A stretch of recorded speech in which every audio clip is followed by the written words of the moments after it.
Just how widespread is the area affected by this rain, and what did we see? Well, we did see very widespread rainfall totals in the 20 to 50 millimetre range across central east and southeast Queensland, but those highest falls did easily push up into that 50 to 100 millimetre range, locally reaching as much as 150 millimetres or so. Now, the hardest hit areas were, of course, across the South Burnett, with Kingaroy copping a lot of rain in a short space of time, but areas around Hervey Bay also saw a lot of rain with storms yesterday afternoon and evening. And what comes next? I mean, there's a reprieve on the way. Look, there is a couple more days of potentially severe storms to come first.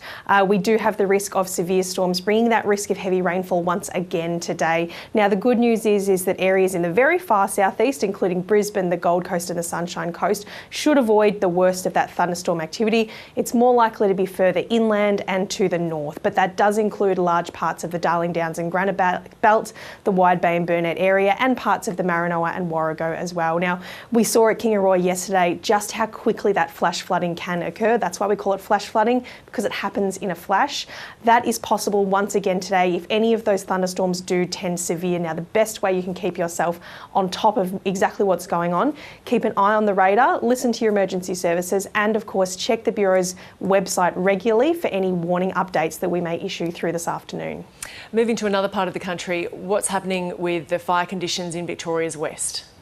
So at the moment we are in a bit more of a settled period in terms of the weather. So that means temperatures are a little bit milder than what we had last week. Winds are a little bit lighter. However, we do still have a watch and act current for that fire complex around the Grampians. It is not yet under control.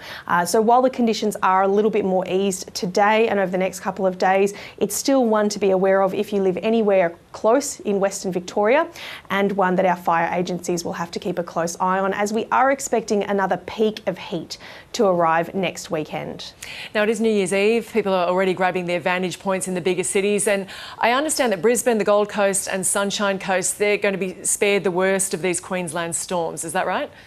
Yeah, that's exactly right. So the risk is a little ways further inland, mostly about the scenic rim and areas further to the west and north. We may see some partly cloudy skies and the odd drop or two earlier in the evening, but as we push towards midnight, hopefully we should see that rain dry up. So dry conditions, but partly cloudy skies, temperatures in the mid-20s or so for Brisbane this New Year's Eve.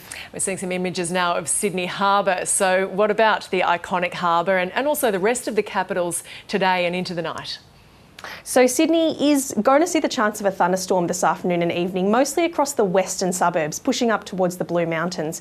But we do expect that storm risk to remain west of the CBD and also dry out as we head through the evening period. So that means for those fireworks happening across the harbour, we are looking at partly cloudy conditions but dry conditions most likely, with temperatures at that point of the night dropping back down to the low 20s.